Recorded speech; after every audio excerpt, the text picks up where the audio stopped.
This is my 2022 Beta 300RR, which as you can see, isn't clean, pretty, or in great shape. Over the last 6 months, this bike has seen more abuse than most bikes see in years. It has 133 hours, 100 of which happened within the last 6 months, where the bike has seen snow, mud, dust, and everything in between. Let's start with accessories and upgrades, or downgrades in the case of this nice CNC clutch cover. Unfortunately, a rock took out my factory clutch cover, and with the factory one being 2 weeks out, I decided to give this one a shot. It leaks slowly due to it being significantly warped, but it manages to keep most of the oil where it belongs between oil changes. I added Sycra handguards with the HCM mounts to protect my levers and master cylinders, as well as my hands from grazing trees in tight single track. Mounted to the bars is a trail-bound bar bag, which keeps a few small tools on the trail. I added a Midwest Mountain Engineering clutch lever, which reduces pull by 35%. This, in combination with the 22 and up diaphragm clutch, makes the new 300RRs amazing to ride on the trail. Clutch fatigue is a thing of the past on this bike. I added a set of ODI lock-on grips, which get better with time as they get sticky. I added an armadillo pipe guard, which is very controversial because they're not near as strong as the P3 carbons. However, for the money you pay for these things, they protect from small impacts and keep your pipe looking better than it would if it didn't have anything on it. Unfortunately, Beta still doesn't include a spark arrestor on any of their bikes. I added an FMF turbine core silencer to ensure that we were legal everywhere we go. Now let's start to nitpick a little bit. The factory headlight is terrible. Don't plan on doing any night riding unless you upgrade this. The rear wheel, unfortunately, while good quality, became unlaced after 20 hours of riding. Whether that was due to me not checking or due to a factory assembly error, I don't know. I run Shinko 216 MX tires in the front and 525 cheaters in the rear, which seem to be amazing for the terrain I do. The Sachs forks were a little bit frustrating in the beginning. I just couldn't get the settings right. However, once I realized that if you remove the bleeder screws and then compress the forks a ½ inch, it makes it so they don't stick at the top of the stroke, which is the biggest issue with them. The rear shock, however, has been amazing. I have zero complaints, and I feel that it's better than the WP on my last bike. The Nissan brakes have proven to be pretty good.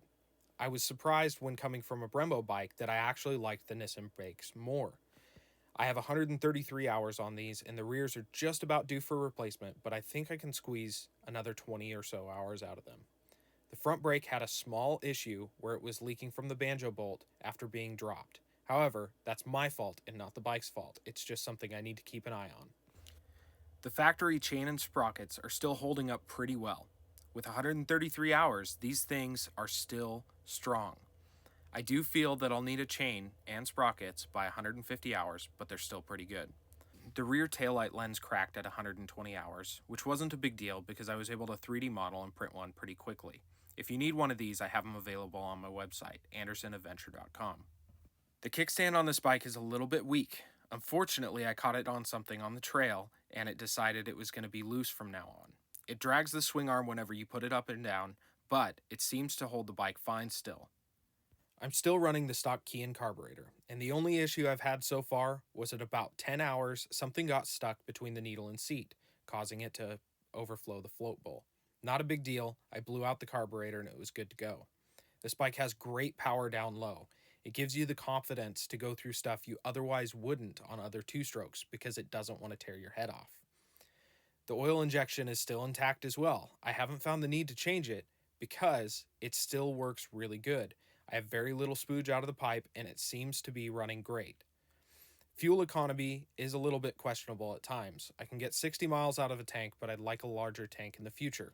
Beta adds a map switch to their bikes, which unfortunately I don't feel does anything. It seems like the bike runs the same no matter which mode you have it in.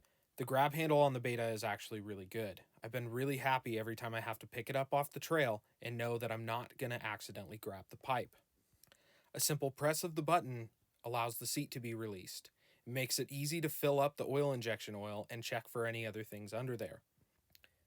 Beta talks about rideability a lot, and I think they've really hit a home run with these new 300s. The bike is tractable.